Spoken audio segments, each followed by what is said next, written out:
If you're in your 20s right now, you probably think you have time. I used to think that too.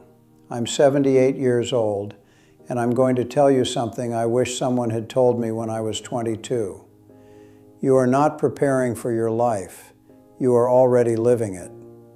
My name is Walter Hayes.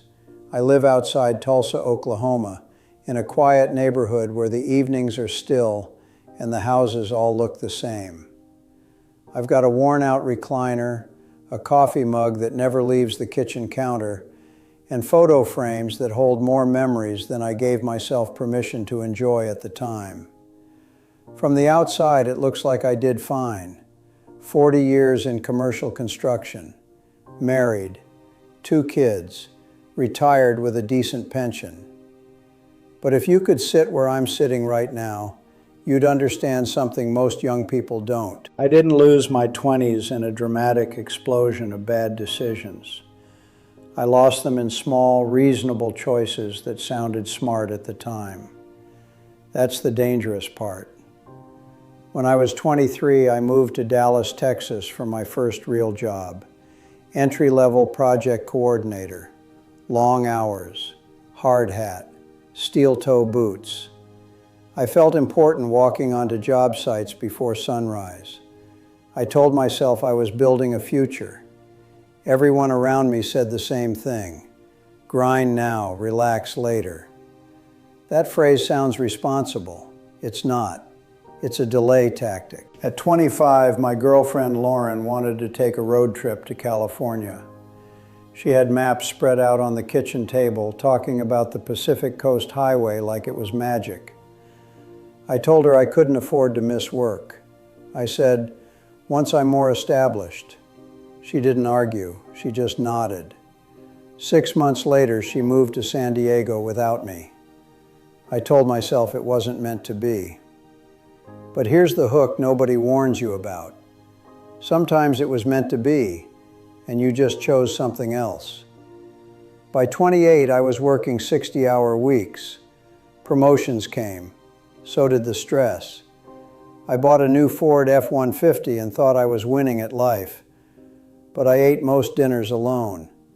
I was too tired to call friends back, too busy to visit my parents in Oklahoma City. I kept saying I'd go next month. Next month became next year. And before I realized it, whole seasons of my life had passed without me showing up for the people who mattered most. You think postponing small moments doesn't matter. It does. Small postponements stack up into entire decades. And one day you look back and realize you didn't lose time all at once. You gave it away piece by piece. At 32, I married a woman named Denise. She was patient, steady, and stronger than I realized.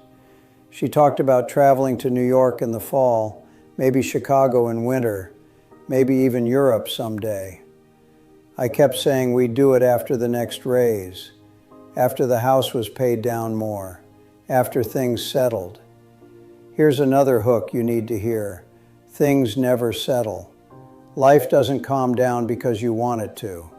There will always be another bill, another deadline, another reason to wait. When our son Michael was born, I promised myself I'd be present. And I was there physically, but mentally I was somewhere else. I missed his first soccer game because of a client meeting. I missed a school play because I had to handle something urgent. I don't remember the meeting. I remember the empty seat Denise saved for me. Let me tell you something uncomfortable. Your 20s train you how to live your 30s. Your 30s shape your 40s. If you build a habit of choosing work over connection now, it won't magically reverse later.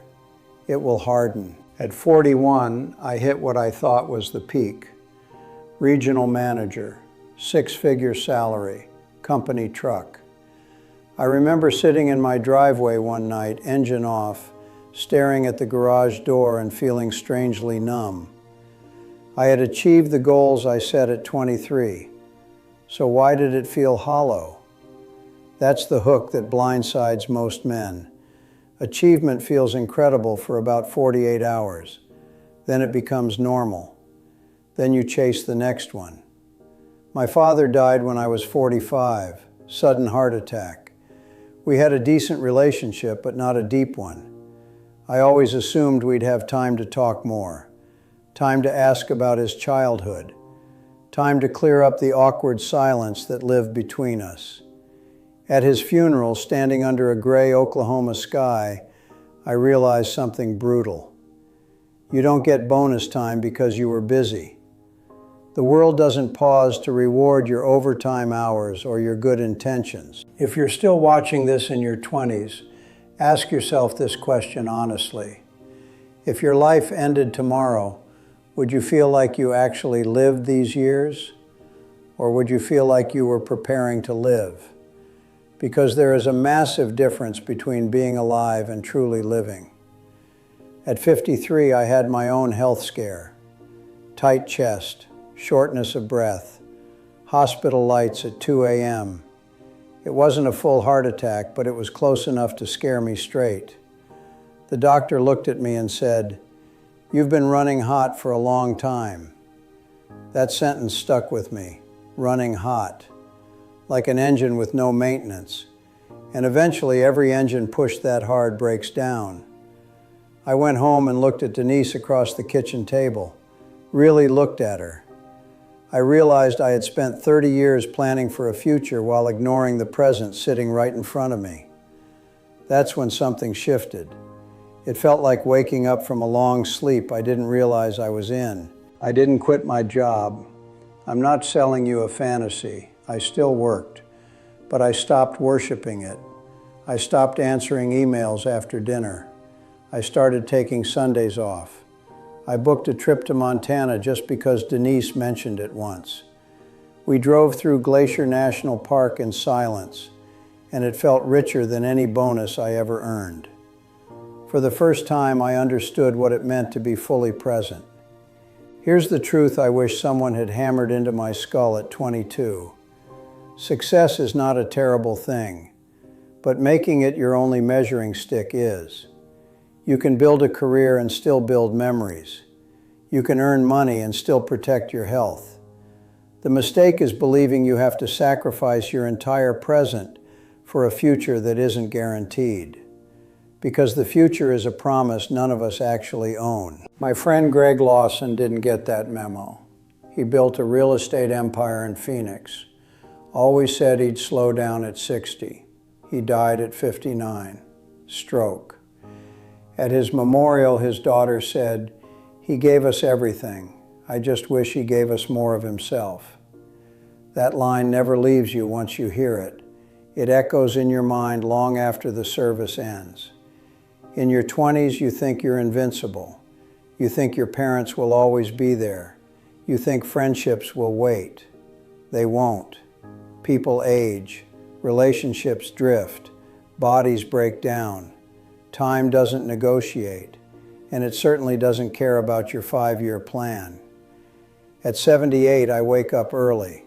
Not because I have to, but because I understand mornings are limited. I drink coffee slowly. I walk without checking my phone. I call my kids just to hear their voices. These aren't dramatic changes. They're small choices. But small choices are what build a life.